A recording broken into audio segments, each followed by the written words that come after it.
Phil, can you presentation? How long is it? Yes, I'm aiming to keep to about 10 minutes if I can, Mr. Emeka. That's fine. 10 minutes is fine. So, which means we'll have 50 minutes left, and we can probably go about competitiveness, and then we'll just throw it open for some questions. I think with that in mind, we should be good to round up by 3 p.m. or maybe 10 past the hour. Richmond, is that good for the schedule? Absolutely good. 3 p.m. is fantastic. A few minutes past we can, but in that time, do well to also take the questions from the audience. Thank you, sir. Absolutely. Thank you very much. So on that note, we'll welcome Phil Andrews. Phil, just take it away, 10 minutes, and we'll take round robin after that. Thank you very much, Phil. Well, thank you very much, Mr. Emeka, and also my sincere thanks to the ES and to the Ncdmb for inviting me to be part of this very important two-day event. I fondly remember attending the last one in person in Port Harcourt in 2019. And indeed, the project I'm going to tell you a little bit about in this session originated at that meeting.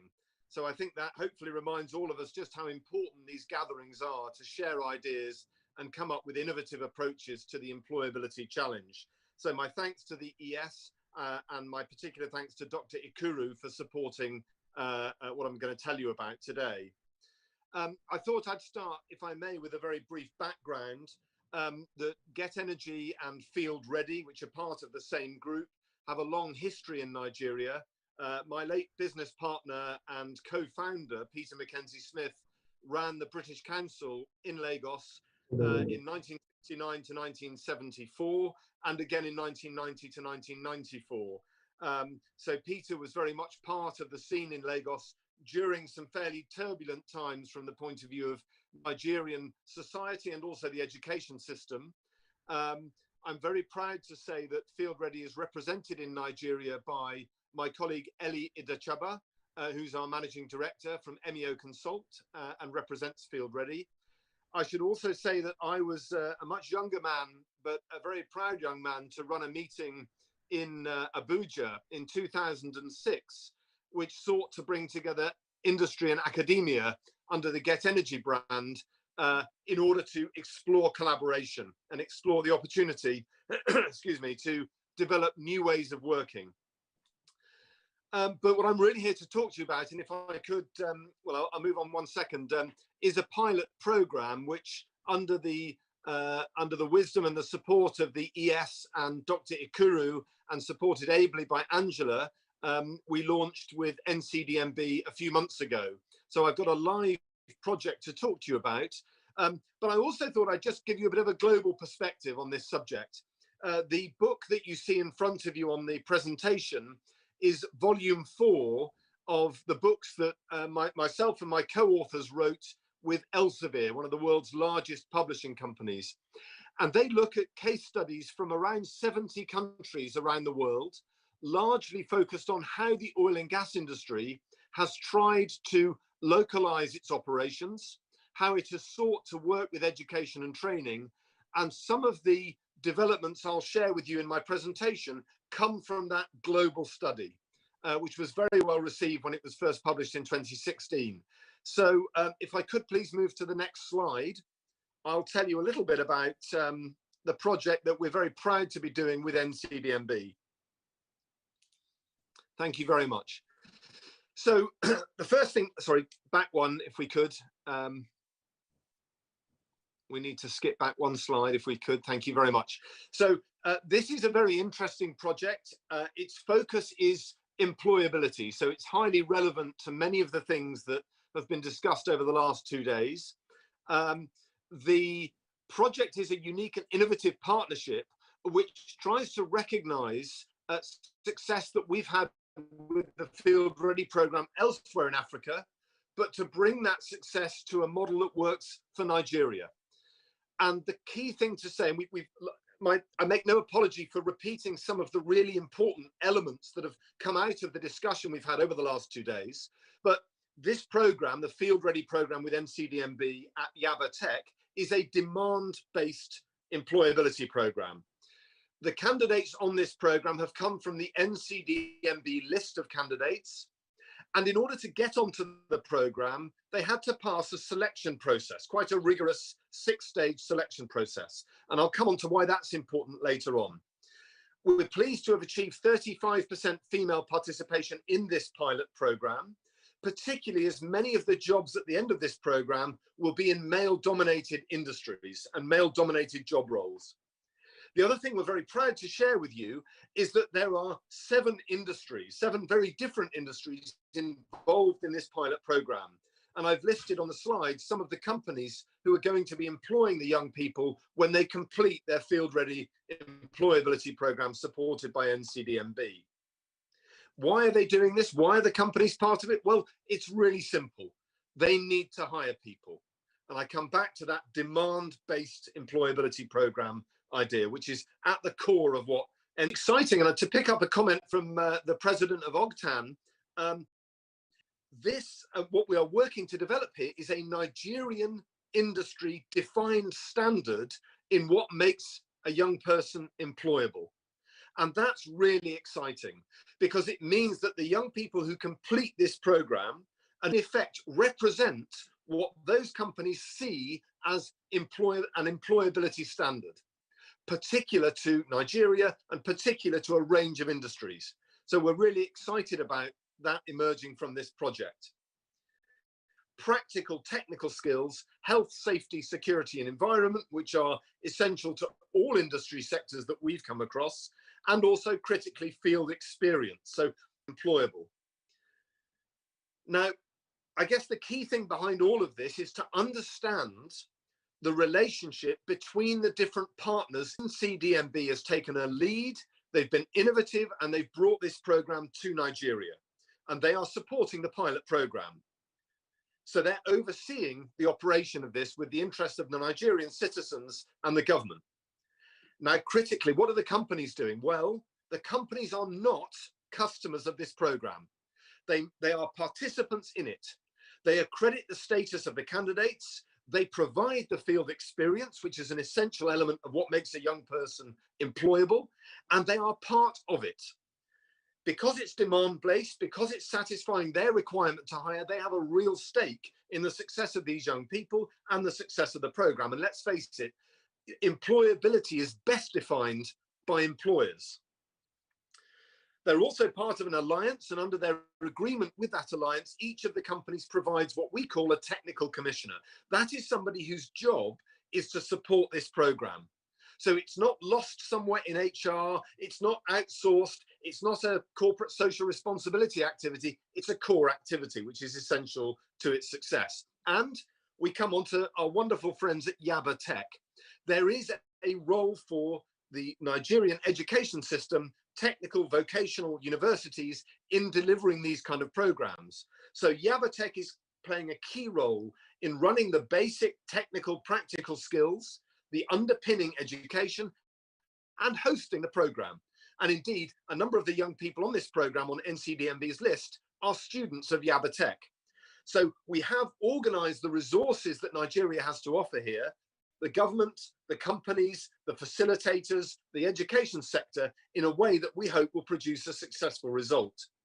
And what is that result? Well, our objective, Ncdmb's objective, Yaba Tech's objective, and the objective of the companies is quality employment for these young men and women. That is the measure of success, not a training certificate, not a foreign certification, but whether or not these young men and women get jobs at the end of the program. And we are all tied to that objective. And I guess at the heart of it, what we can say is we have a program here, which is still running, I should say, and promulgates over the next few weeks, that is standardized across 7 different industry sectors. And I'll come on to why that is so important if we could please turn to the next slide. So here are some, and by the way, I should say with all humility, we don't say we have all the answers. And I would certainly say that what we are discussing over these 2 days and what we're looking at in this presentation with our panel is not easy.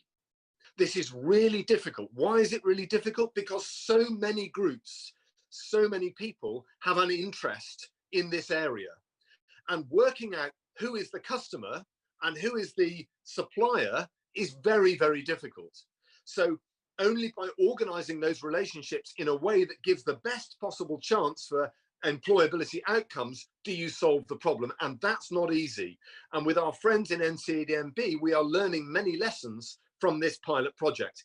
But in my final 3 minutes, I just want to summarize some of the things we've learned so far.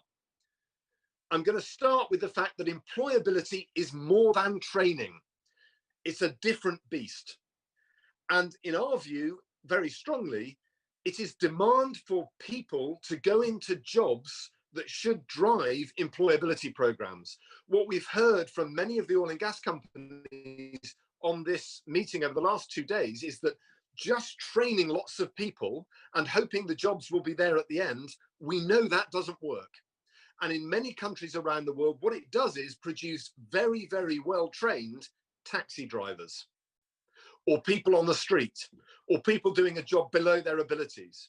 So in our view, employability means linking the training and the program to a real job at the end of it, and also enhancing what young people already have, their innate skills. We also think that some of the discussion today has been about the role of universities and technical colleges and others in trying to move into highly specialized training. We think that's a real mistake when it comes to having an impact on employability, because the more specialized training becomes, the more focused on a particular job it becomes, the less likely you are to have a big impact on the youth in Nigeria. And that is because the role of the program we are developing with Ncdmb is about having the widest possible impact on the employability skills that get young people from education into quality employment. The best people to buy, organize, and deliver specialized job training are the companies when they have the feedstock, when they have the young men and women working for them. The other thing to say is that what is eminently clear from my more than 20 years experience and the contents of our books and our research is that this area we are discussing on this really important 2-day event is so big and so structural and so important that no one company can solve it. And indeed, no one industry can solve it. The conclusion of our 4 books and many years of study is that the oil and gas industry globally is not equipped, is simply not prepared, does not require the numbers of people necessary to be able to solve structural employability challenges. And indeed, when it tries on a unilateral basis, when an individual company starts a new program or attempts to do something under ESG or CSR and starts a new program, it creates further confusion in the market, and it creates more uncertainty about the roles of the different players. So where those programs are focused on solving a company's particular need, fine. Companies will do that and they continue to do so. But if it is simply adding more complexity to an already very complicated marketplace, we think it harms rather than helps. And let's just think on behalf of our colleagues from education. We heard a prof speaking earlier, and I very much enjoyed the contributions from the universities and the technical colleges. But let's say you're the Dean of Engineering. How are you supposed to respond to multiple requests using different words and language from different companies at different times with an urgent requirement for young people? Well, the answer is you simply can't respond to that. You have a job to do. That is research, that's teaching, that's running an education institution. So we cannot put all of this on the education sector. And that is very clear from what we've heard. Indeed, if the education sector seeks to strengthen any aspect of what it does, it should, in our view, be those core education and skills that young people should expect from a good education. And as far as possible, the role of industry and facilitators is to add context to that underlying fundamental education, the STEM subjects we've been hearing so much about. Why? Because they're transferable. They're applicable to a range of industries, and they build solid foundations on which great jobs emerge.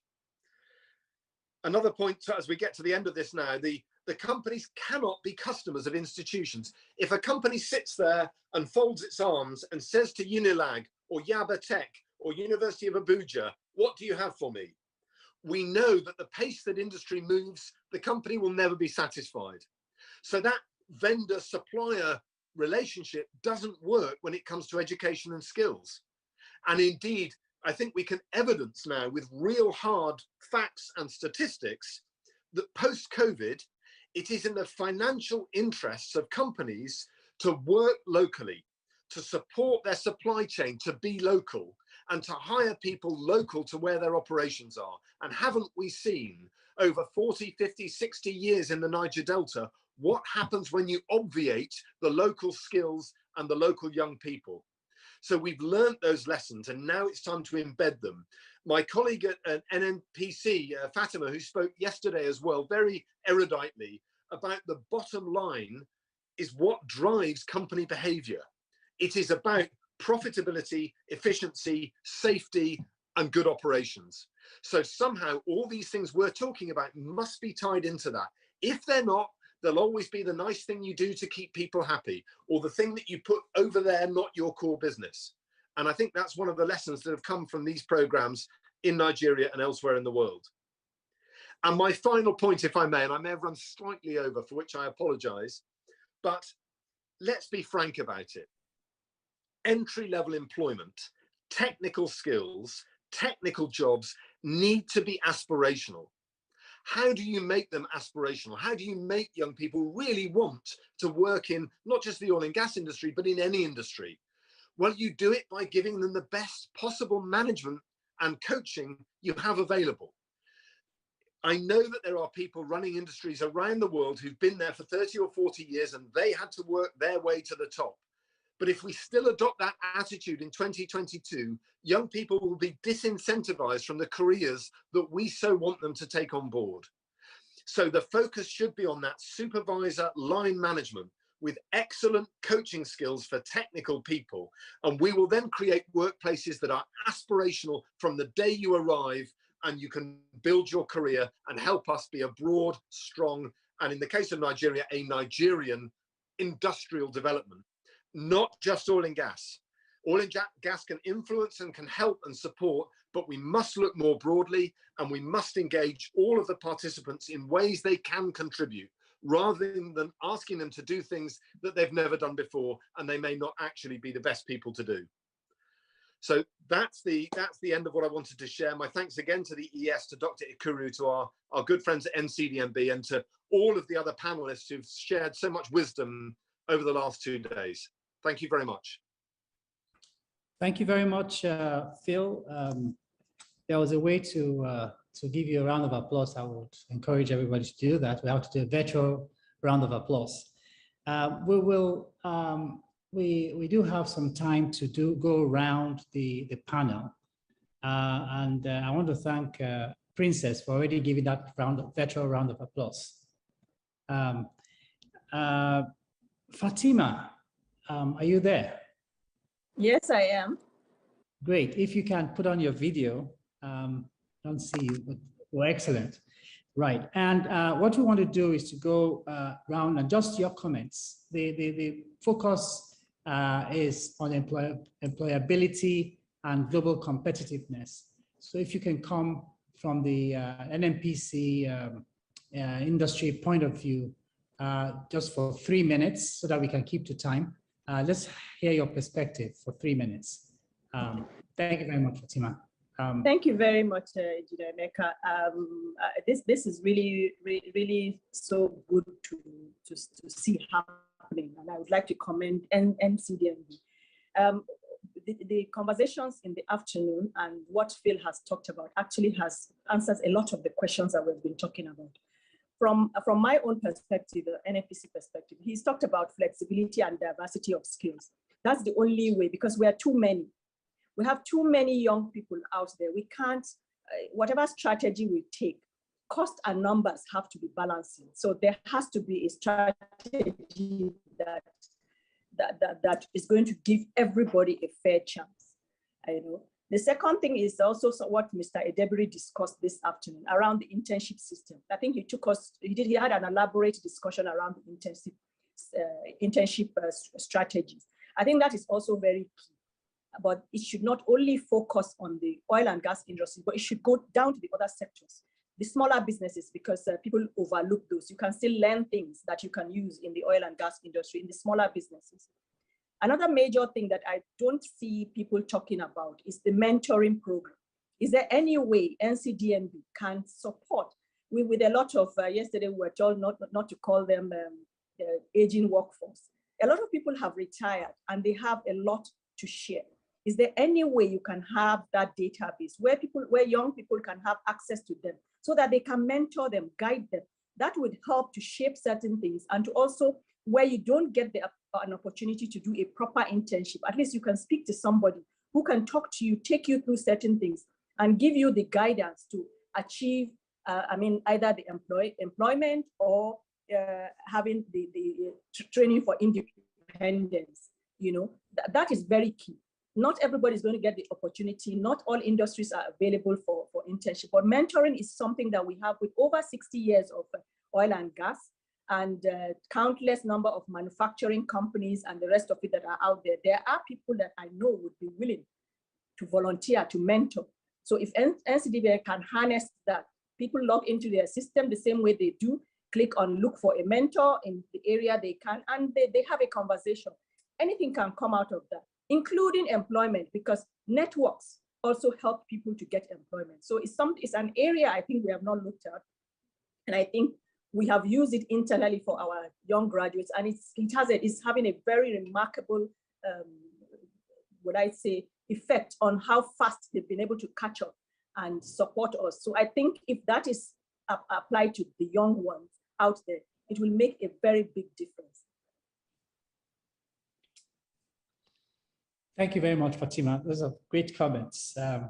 I'd like to go quickly to Angela. Let's put Angela afterwards, since it's the Ncdmb. Let's go to Patricia. Patricia, from the service industry point of view, how do you look at employability and competitiveness, bearing in mind this kind of environment that we operate in today? 3 minutes, your perspective, please. Thank you, Emeka. Thank you very much. And thank you, Ncdmb, for inviting Petan to participate in this panel session. I think as service companies, we're in that position to actually have seen where the gaps are, because we're delivering the services in the sector. And we have seen how we take in new recruits that have no capacity or low capacity and competencies. And we've had to have the necessary training programs and skills acquisition programs within our companies to train up these new recruits from the universities. So first of all, I would say in terms of employability, that the university education is very critical, and it's a critical part of the whole process. We're finding that part of the university curriculum is outdated. So that's one way they could look at the curriculum and try and bring it up to date with what is required in the industry to prepare the engineers that we receive as they come out. That's one way. Another thing is the competency, and a brilliant presentation or keynote presentation at the beginning. A lot of what he mentioned really can be achieved through internship programs. And we've seen the success of these internship programs as Petan companies through our internship program. We find out that after we have employed these unemployable youths or people who've just come out of university without any experience or without any skills or competencies that are required for specific services that we offer. Some of them are very unique, some of them are very high, you need very high skills, and we've trained them up. We've certified them, gotten global certifications for them, prepared them for the field, had real field experience, introduced them and trained them to be safety conscious and ensure that they operate in line with procedures and guidelines. We find out that that at the end of the day, they're employable. So the truth of the matter is that most service companies, through training and building up and exposing the engineers to actual field experience. So training is great, the skills acquisition is great, but if you don't get the actual field experience on the field through internship, through actual programs of being on the field, carrying out these jobs, you're still unemployable. But once they get this field experience, and I can tell you now, I mean, we've most service companies, I think most pattern service companies are going through the same thing. Once we build them up, once we expose them to the field, they're gone. So they're employable once you do that. And so I think that's internship is one of the major areas, and we should continue to fund it. We should continue to promote it. We should continue to encourage it, and also create the field learning opportunities. So even within jobs, yes, we have the HCD component for the training, which is there, but we don't seem to have a component for field training. So you're sending out a job, you have 8 personnel on the field. We should have a provision for an extra 2 to have on hands field experience on the job. I think that's very important, and with that we'll find out. So I just want to focus on internship, preparing them at university level, because it's competence at the end of the day. It's the knowledge they have from university, the skills they get through the training, and then the competencies they build on the field, and of course certification. I also believe that we need as a country to build our own certification programs that are globally recognized ultimately if we do it right, and build those competencies and skills internally. So I think I'll stop there. Thanks. Thank you very much. Thank you very much, Patricia, for those insights. Angela, I just want you to look at it from what the vision in terms of the connectivity between the HCD trainee and ultimately getting out there in the workplace. It's very interesting to see the what you've done with the pilot project, and that's probably the beginning of rollout. So how do you intend to roll this out to be industry-wide, and have you involved beyond the actual educational institution in broadening the employability and the skills development? Have you conceived doing that, in the rest of the oil industry? Thank you very much, Mr. Moderator. What we have done in Ncdmb, we have given them skills. We have given them, for every training we do, is entrepreneurship. But apart from all this, we need to build their interpersonal skills, because looking at employability, employment is building skills and developing the personal attributes like interpersonal skills, communication skills, emotional intelligence, team building. Some of these will take under entrepreneurship, coming under soft skills. I would like to lean on what Get Energy is doing, and which is having given them all these skills. We don't focus on the oil and gas industry alone. We go out there and I'll call them buyers, get other people, other companies involved, want to know exactly the skills that these companies require our trainees to have. And that's why we decided to work with Get Energy, get them into the classroom, build these skills in them, and get the companies that we have actually spoken to come train them in the way they want. Because no matter how much skills you try to develop in them, they will not work there. But if you go outside the oil and gas industry, a whole lot of them can be employed. But every Nigerian wants to work in the oil and gas industry, and the oil and gas industry alone cannot accommodate them. We have trained 13,000, only 5,000 have been employed in the oil and gas industry. And of that 5,000, maybe about 1,000 of them are entrepreneurs, employers of labor. So we need to think outside the oil and gas industry and get them to also start thinking of other things. Another thing we have tried to do is to look at the trends. Technologically, we know that data analytics at the moment, it's giving employment to our youth. So we're trying as much as possible to focus also in that area. And they can get employment. They can be working in Nigeria and get employed all over the world. So these are areas we're trying to build their skills in so they can get employment. Thank you very much. Thank you so much, Angela. I think at this point in time, we're just going to open it up for questions. We have probably 13 more minutes. So it's a good time to open it up for questions. So I have a question here from Tina to the panel. It says, can Ncdmb via the IOC support lecturers in polytechnics and universities in a program where they can go to the industry to experience and validate the theoretical knowledge to help them in content delivery?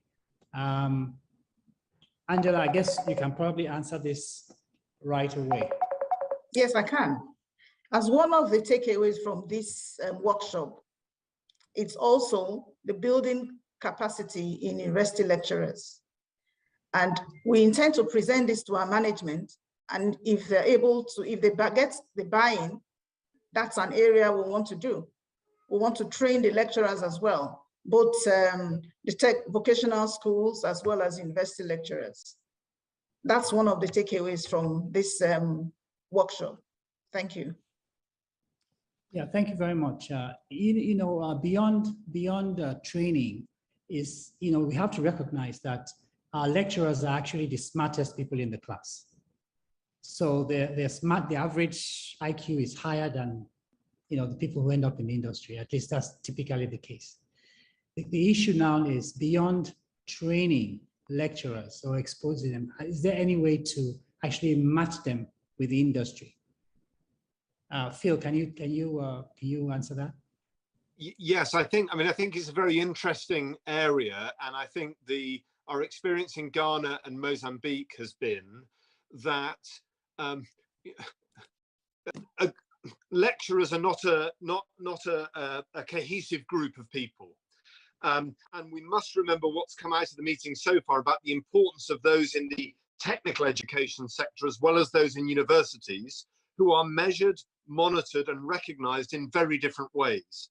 So I absolutely agree with the comment that industrial context is often missing from the education sector, is something that those who are responsible for teaching value a great deal, but it also matters how we measure and how we recognize their contribution. There is no university in Nigeria, there is no technical institution in Nigeria or in many countries I've been to where part of the recognition and the salary is linked to the employment of young people who've been through those lecturers' programs. And surely one of the outputs from education, not the only one by any means, because there's also research and development and a whole range of other things that education contributes to society, but one of the elements that isn't properly recognized is employability. So if we could find a way to expose thousands of lecturers to industry context, and not just oil and gas, but other industries as well, particularly emerging industries which have similar technical foundations, but very different business models, and we recognize the contribution of the men and women who teach our children formally, publicly, then I think you will find them inspired to do more and really to push this employability agenda in the classroom, recognizing they can't solve the problem alone, but they're a major part of it. Thank you very much for those comments. Now, the thing is, in a global environment where young out-of-school graduates want and demand more, because social media means they can compare notes across the borders, right? And so it's not unusual now to see young Nigerian, oil and gas technicians operating or working in the Middle East, for example. Is there any way because part of what we're talking about is global competitiveness, is how we look at the HCD trainees as an export commodity in a way, preparing them not just for the local market, but strengthening that process so that they can also compete for work beyond the shores of Nigeria. I mean, I'm just throwing it out there because you know, we were talking about training 13,000 people and having only 5,000 employed. But if you employ the other 5,000 in Saudi, for example, will that be ticked off as a success story? I'm just putting out there, Fatima, do you want to try that, to take that on? Network a little bit. Can you repeat the question? Yeah, I'm saying, how do we make our young graduates more competitive beyond the shores of Nigeria? I mean, NNPC is NNPC Limited this June. And so it technically means that we have our next Petronas in the making, and you may actually go out of Nigeria to explore oil and gas across the African continent. How are you looking at employing beyond the shores of Nigeria, making our folks more competitive outside Nigeria? What do you think? Thank you very much. I think one of the key things, I think from our experience, I mean, the Nigerian universities, no matter what, they've actually done a good job. The chaps are very eager to learn. So because of that hunger to learn, exposure for us, exposing them to several things, we had several you know, discussions and trainings and taking them through projects. That is what gave them that edge. So I believe that making them global citizens, they are already on their own. They reach out. They have networks across where you can never imagine. They are not afraid to cross borders and look for things. So it's just for us to take advantage of that and harness. And that was why I talked about mentors. The mentoring thing helped us because it gave them the ability to focus and you know, not be all over the place, to focus and be able to get a plan, understand how things work, and use their own agility and that too. But in terms of making them, the most important thing is to give them the exposure, support them, and I don't think there's anything they cannot do. That has been our experience, and I believe that we can do that for them, and that's why I was suggesting the mentoring thing and the internship thing, and workshops that is like the ones that are happening here. They pick up a lot of things. I was speaking to one of them that said there are a lot of free resources online that people don't know exist. So if the young ones search for it, they shouldn't be lazy. It was one of the young professionals in my office. He was talking about how he had to use a lot of resources. And there are some organizations that sponsor people for workshops free if you get to know where the information is. So, I mean, they are very digital, so they shouldn't have a problem. If I will add a little there. Yes. So in what we do, yeah, I hear often talking about Nigerian certification, but consciously we insist on having a mix of local and international qualification and certifications. Yeah, we have done programs in which we insisted that the quality should be such that those guys will be employable within and outside the country. And I'll tell you, of the 50 persons that we trained, about 30 or so gained employment outside the country. We've done other programs, including scholarships, where the beneficiaries, those that could not find jobs locally, found jobs around the world. The oil industry is not a domestic or a local industry where you train for the needs of Nigeria alone. You train them to be useful and to be competitive across the borders and all of that. And that's what we'll continue to do in the selection of programs that the board will invest in. We'll look for qualified trainers who have the certification that will be recognized locally and internationally. We look for facilities that will meet the requirements of now, of technologies that are evolving and things like that. So that way we are sure that when we train you, anywhere you go, you will not be intimidated because you've seen the technology, you've been exposed, and you have the experience. That way we think they will find jobs, they will find opportunities outside Nigeria. That's what we try to do. Thank you. And also, on the back of what my GM just said, what we're also trying to do is to categorize the Octane trainers and instructors to ensure that they meet up with best practice all over the world and be able to offer international certifications to the trainees so that they can be globally competitive and go out. And we know a number of them have gone out and they're working outside in different places now. Thank you. Yeah, Professor Michael Nyekon has his hands raised. Prof, do you want to ask a question or make a comment? I already asked a question on the chat box, but let me just say it again. I enjoyed what Fatima said. Two key things she mentioned is mentorship, internship. And my question to the field-ready engineer, how is he going to incorporate this? Mentorship and internship, they are very critical.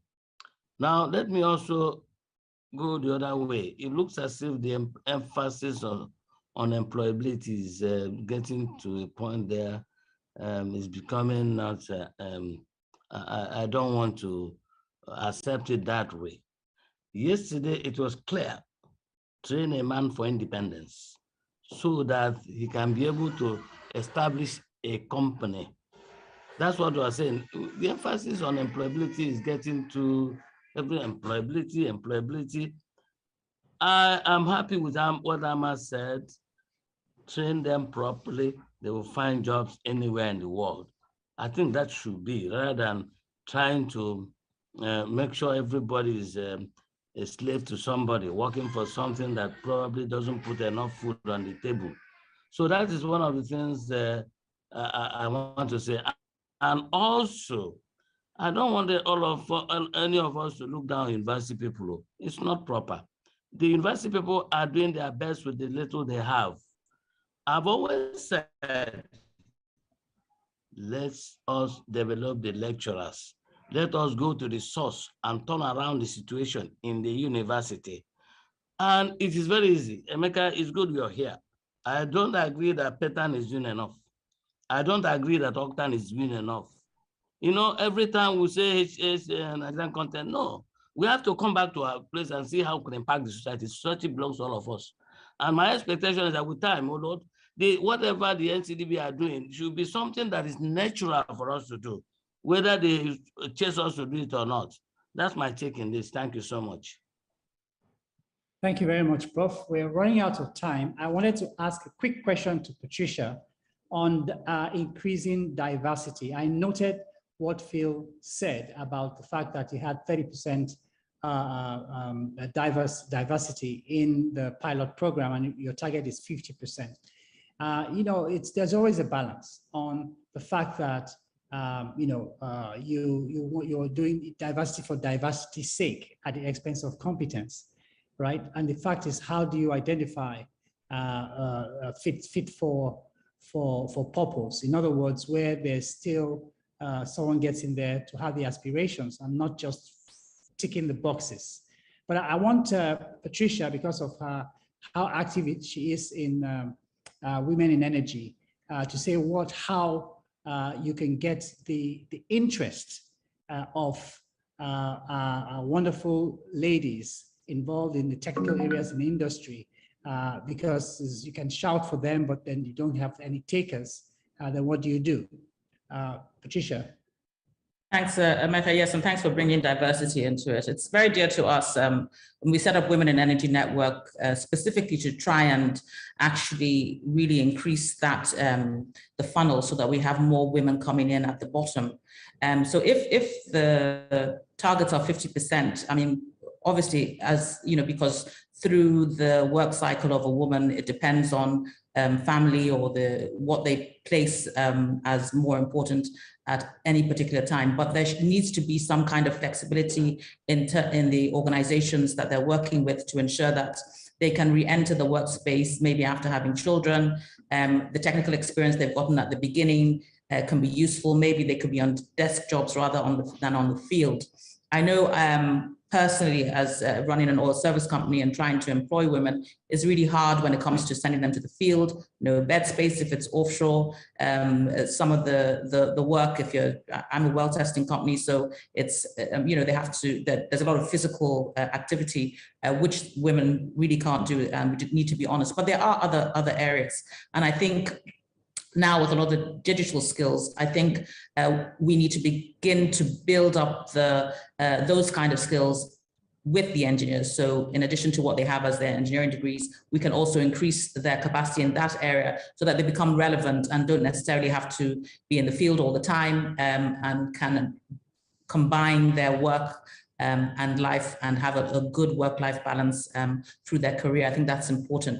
So we're doing a lot. We're trying to catch them young. So we're starting now with programs. We have our Supernova program as Women in Energy Network, which we're trying to introduce to secondary schools. So just to engage the secondary school girls, have programs there. And then we're starting next with our university chapters to also bring women together at the university level to make them, to see what's possible, what's available, what they can do. And also in the area, as Angela said just earlier, in entrepreneurship, that's also another area we can also groom them into as well. We're looking at women within the sector that have probably retired, early retirement, or that choose to leave at some point within their career, also trying to encourage them and build capacity and skills in terms of entrepreneurship. How can we get them in there? So those are some of the things we're doing, some of the programs we have to make sure that we continue to increase the numbers of women who are actually actively participating within the sector, and not just on the softer skills like HR, but actually in the engineering space, as well as also in entrepreneurship. And that's what we're doing as Women in Energy Network. So I think there's space for growth, and there is a lot of opportunities women can still take advantage of. I mean, next week we have Ncdmb actually is organizing the NCCF consultative forum, and we need to thank Ncdmb for what they're doing to try and promote women as well. We have our one-day conference in Lagos for women in the oil and gas sector. So that's brilliant. And I think I'll use this to invite women wherever they are to try and come to Echo Hotel on the 14th. Check NCDMB website for that. Sorry, I'm advertising that. But yes, I think it's also a good space for women to come and air their views, for our stakeholders to come and talk about the issues that concern women in the oil and gas sector. Thank you. Thank you very much, Patricia. I think on that note, we are out of time. Could I just, is there any chance? Yeah, if you have a very short wrap up, that's fine. Go ahead, Phil. If I may, just a very short wrap up on some of the interesting points that have just been made by Prof. Mike and by other colleagues. The first thing I would say very briefly on the international competitiveness, you will find, Nigeria will find very straightforwardly that every country where there is a possibility for Nigerians to work has some form of its own local content. So every country is trying to grow the base from which it employs people locally.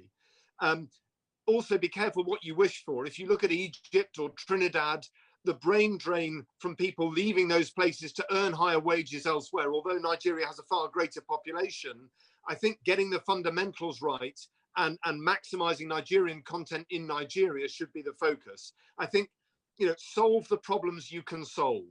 The international component, young men and women will always go abroad looking for opportunities, and they will drive that. You don't need to. And they will have to compete with indigenous people in other parts of the world who also want those jobs. The same applies to entrepreneurship. Don't solve a problem that you don't have to. Entrepreneurs will emerge. They're kind of wired that way. I speak as one of them myself. And my background was to get a job, to learn what I wanted to do. And so that first step of employment that the Prof talked about is really important for entrepreneurs as well as those who will work in organizations. And I think it's a good step from that point of view. The final thing on the gender diversity piece, I think this is really important. And it takes us back to that point about being demand-based. The reason that Field Ready is seeking 50% at least female participation is that's what the companies want. We're not making it up. We're not putting people through a process because they're women. The companies want more female employees because for history, 50% of the population have largely missed out on contributing to the workforce. And when it comes to areas like HSE or forklift driving or whatever, women are actually better generally. So there is an untapped resource there that companies want increasingly, and we want to be part of the pipeline that helps young women take those opportunities and prove what they can do. But thank you very much. Thank you, Phil. I think we've had a great panel. It's short. We can keep digging deeper and deeper and deeper. You know, there was some questions on the psychology and the mindset. I'd like to end this very interesting session with just a slide that will just keep us thinking. Now, if I can't share my slides, unfortunately, so I don't know if the hosts can. You can now, sir. You can. Thank you. So if we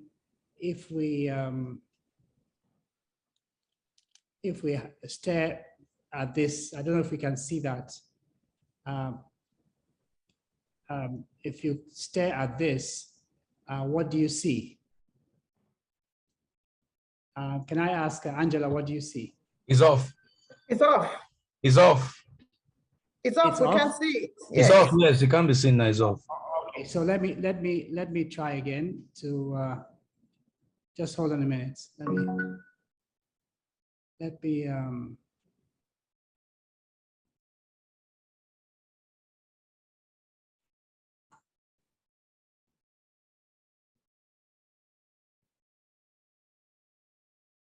did it stop as well again? It's Okay. off. Yes. It came up and went off. Okay. Anyway, you can see this circle right now? Yes. Yes. Okay, I'm going to try because it's an animated gift. It's very important that we have a look at it, you know, and the idea behind it is that, you know, the lines you see here are all equal, but when you animate them, they appear to change. So many times our perception, and this is true for everything, that the lines, they feel that they are equal, but they change. Our minds always tend to assume that they're the same thing. So the mindset of a young, what do you call it, young, employable intern or graduate has to be done in a systematic and deliberate manner. And this is a proverb, an actual proverb, a Nigerian proverb, that by going and coming, a bird builds its nest. So in other words, nothing is impossible if you put your hands to it. And by deliberately working through a process where interns can see the big picture, we will be successful in increasing their employability and also their competitiveness. On that note, I want to thank everybody for contributing in this panel. It's been a great panel. And on that note, I will hand it over to Richmond to take it from there. Thank you very much, panel. Thank you very much, Mr. Ene. Thank you. Thank you. Thank you to you and all your panelists. Indeed, it's by going and coming that the bird builds its nest. And the going and coming is part of what we're doing here. 2019, the journey began. And 2 years down the road, we're back at it again with an improved HCD guideline, with an improved, or should I say, renewed commitment from the board to carry along everyone that is needed, whether it be sister agencies or whether it be within the board or in the industry. And indeed, a lot of willingness and desire to collaborate in the industry as well. It's been laid bare here for all of us, you know, what we need to do going forward. And to consolidate all that has been said since yesterday, we would of course be calling the subject matter expert at the Ncdmb, who will bring everything home and point the flashlight in the direction we should be going for when next we gather at this HCD workshop or symposium, if you like. I like to reiterate that time and again, the board has demonstrated commitment in seeing to it that whatever is demanded or advised or charged from events of this nature, that it's within their own purview or capacity to execute, the board does well to execute as much as is within their capacity and capability to do so. So we're asserting that as we bring him up to point us in the direction we'll be going from here on, because we're looking at establishing the way forward for the Ncdmb HCD training programs, and he will now tell us what we're looking at in emerging HCD priorities and strategies, how we can deepen and improve sustainable collaboration, the 2020 workshop, the feedback, and all of that. He's been listening since yesterday and today as well. And I'm delighted now to yield this virtual platform to him, the one I call Dr. Amaikuru the Great. The stage is yours, sir. GM capacity building. You can now bring it home and point us in the direction of the way forward. While we'll await the ES to join us later for the formal closing. Dr. Amaikuru. Good afternoon, all. Doctor, your video is still, I think on your video setting, that icon there on the left, I think if you go there, you would see that there's an icon there that says green screen or so. Uncheck it. If you uncheck it, I'm sure your video will be fine. See if it is checked.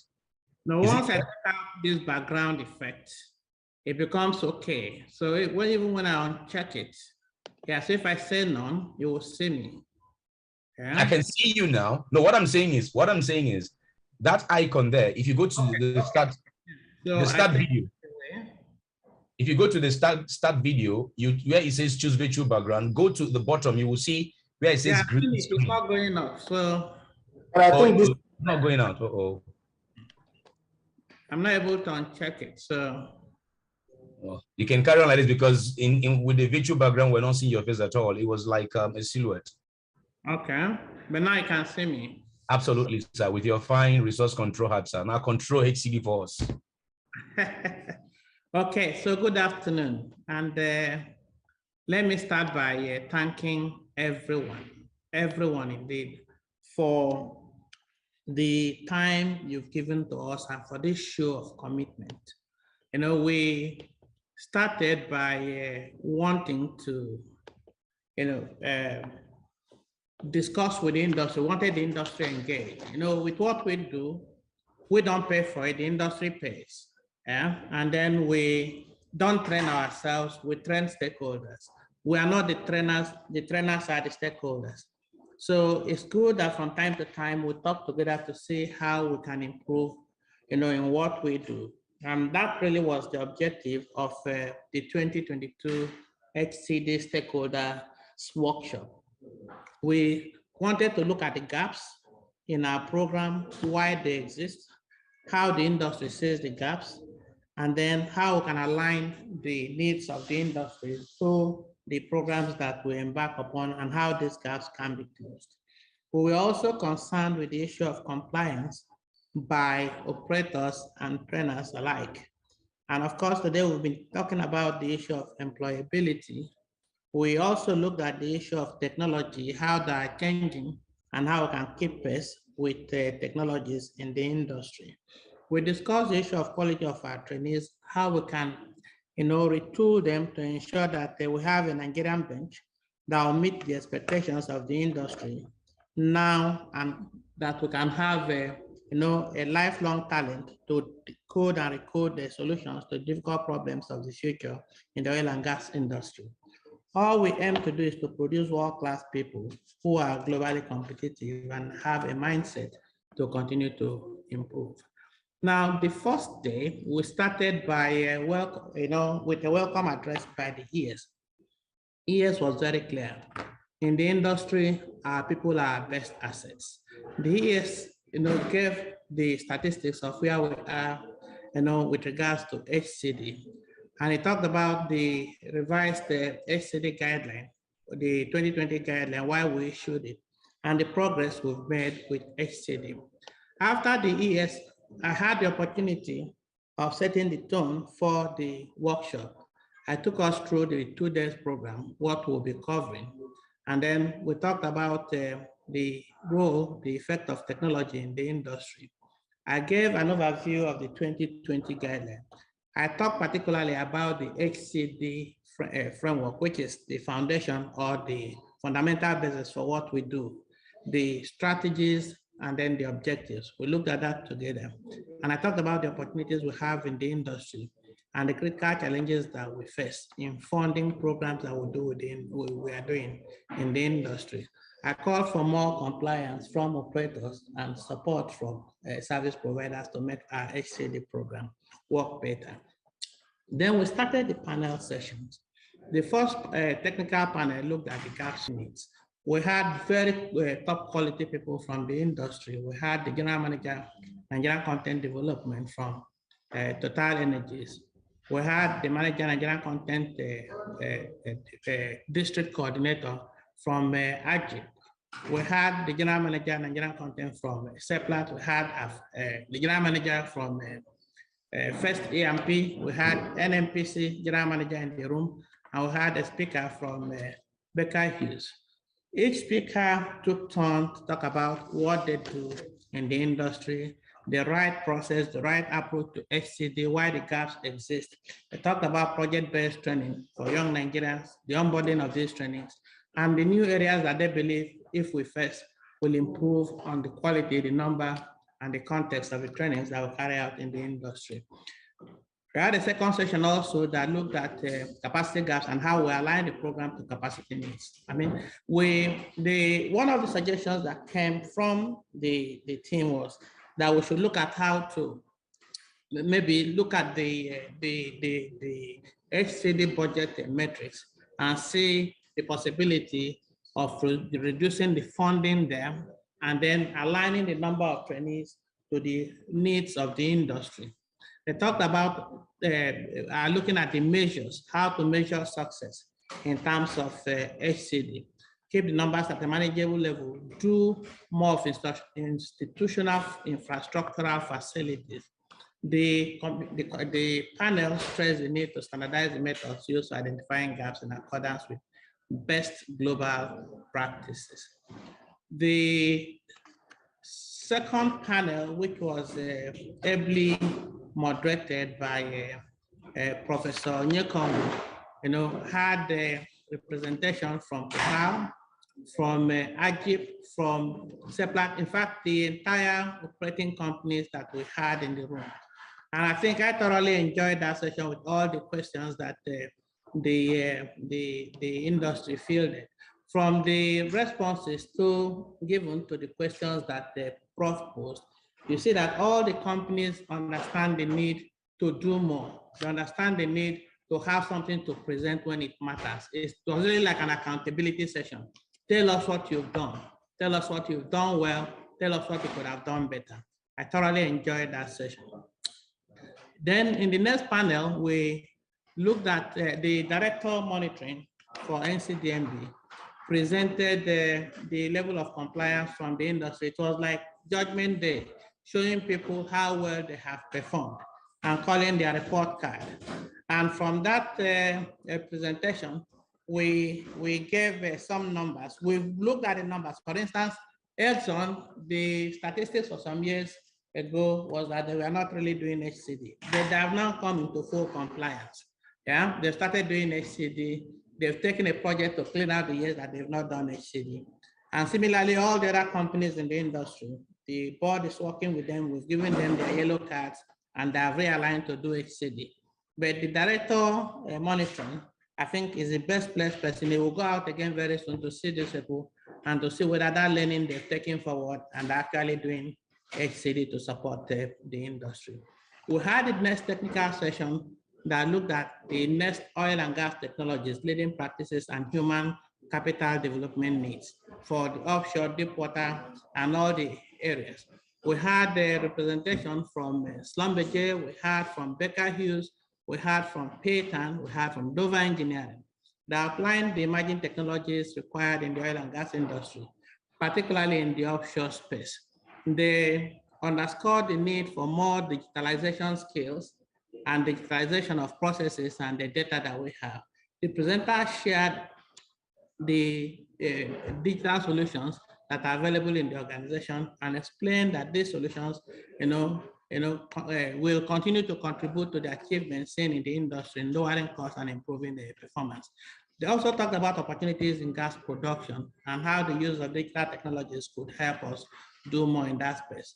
And they wrapped up their presentation by stressing the fact that the need for capacity and competence in the industry vis-a-vis training, seminars, workshops, and facilitations are pivotal to increasing employee satisfaction and organizational performance.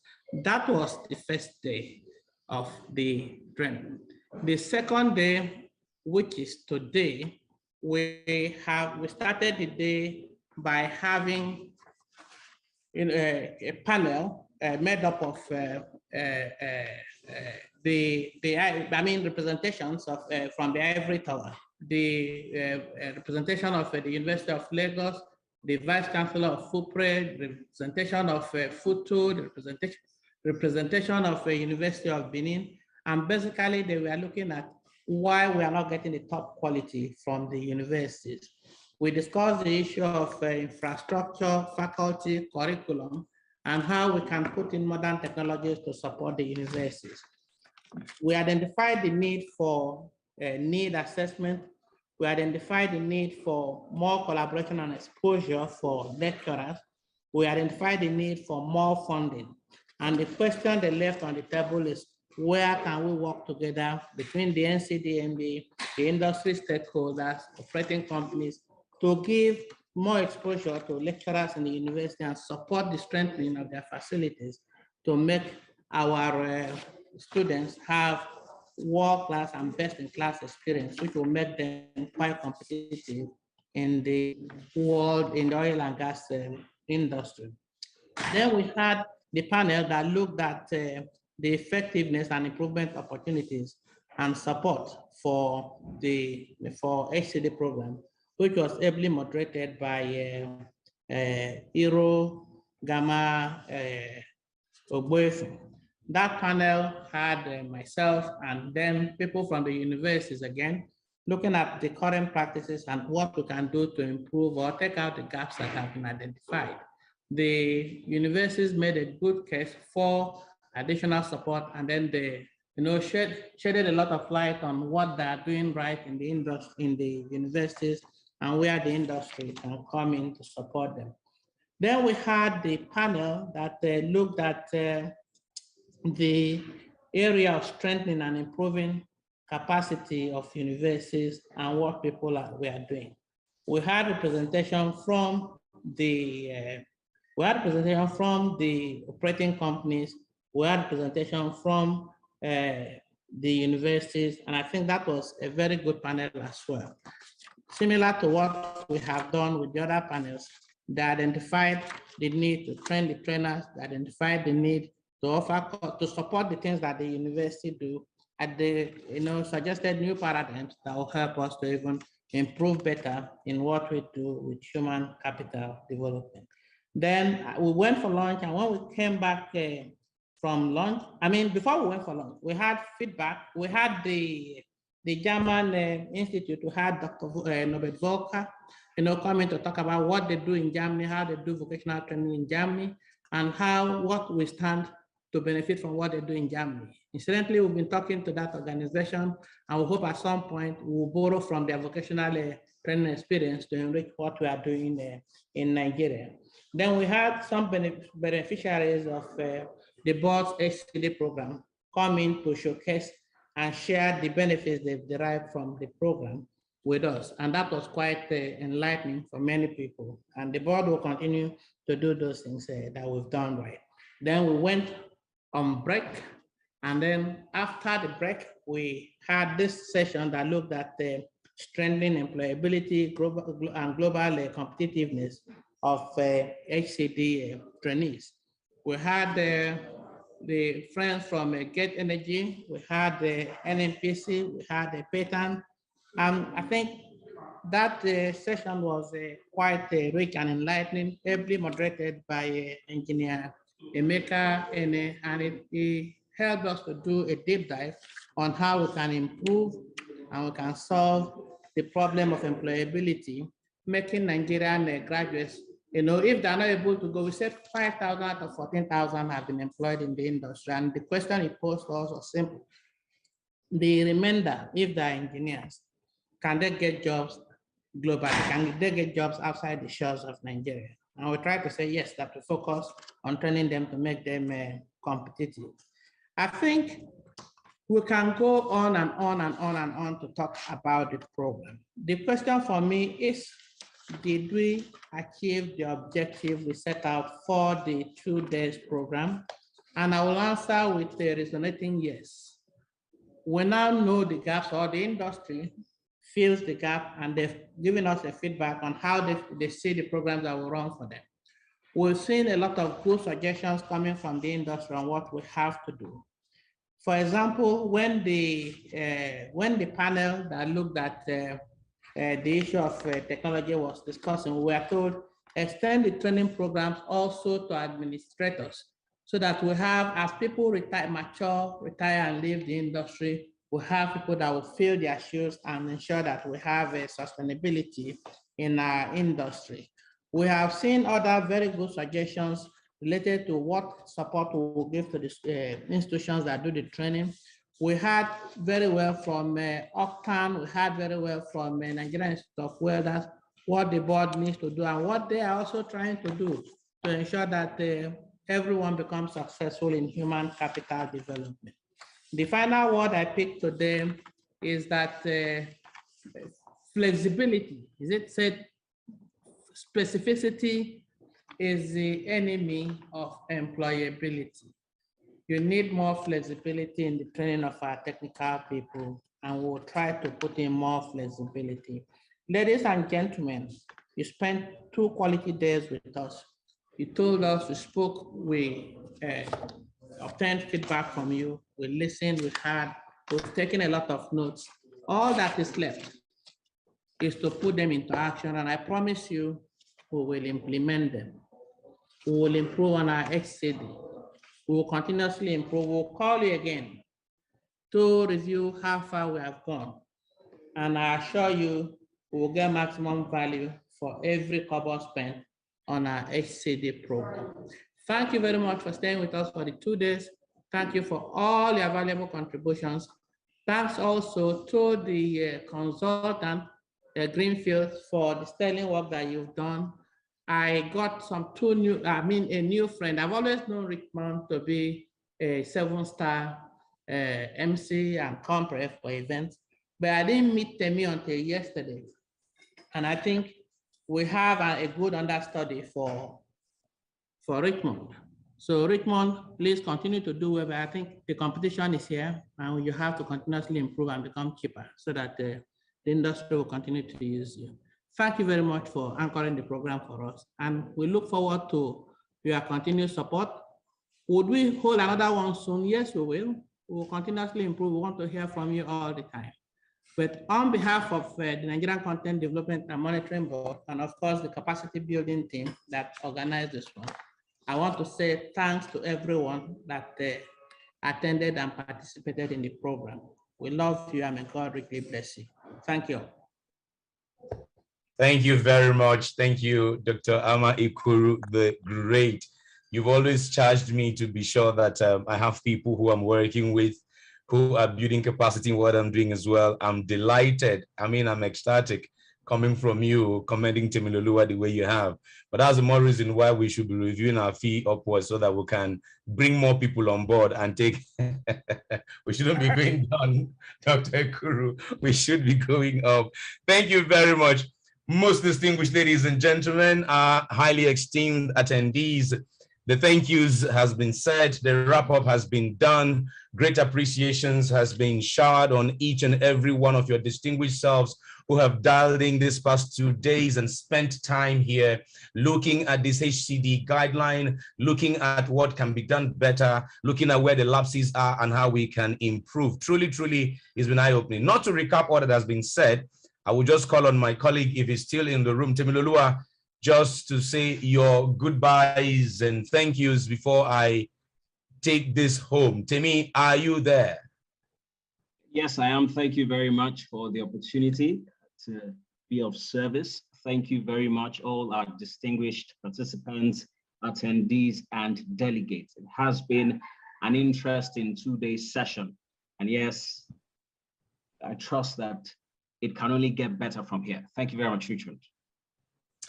Awesome, awesome, awesome. So distinguished ladies and gentlemen, it is indeed a great pleasure. So on behalf of myself and Temiloluwa, We want to thank Greenfields Consultancy Limited. Thank you, Greenfield. Thank you, Ncdmb. Thank you, distinguished attendees, and indeed the entire HCD sector of our industry. We appreciate you all for the stellar contributions that has been made these past 2 days.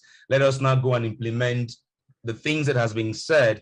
It is also important to remember and keep in mind what Phil said, that what the request in the industry is based off of demand and not just what you want or what you would prefer. It is what the client wants that they who do the training will present for the client.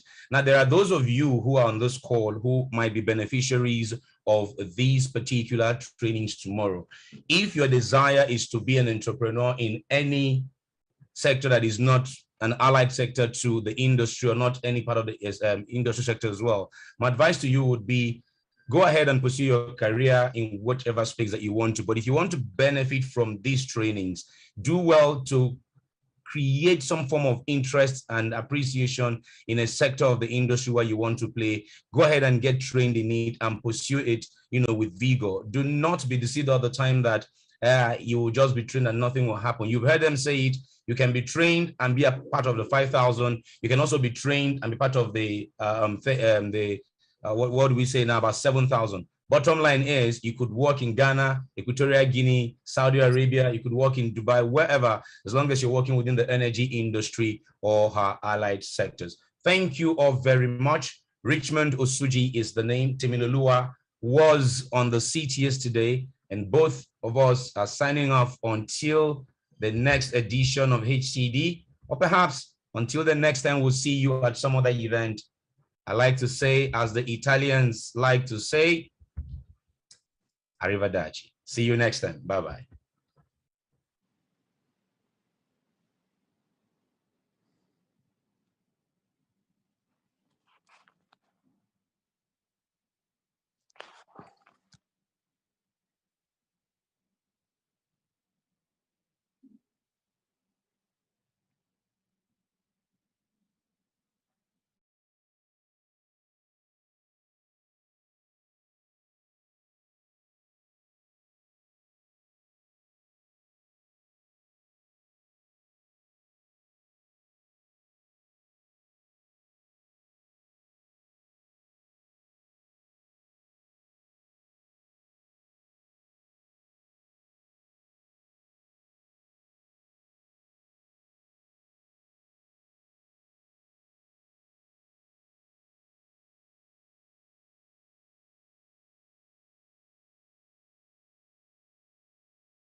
Recording stopped.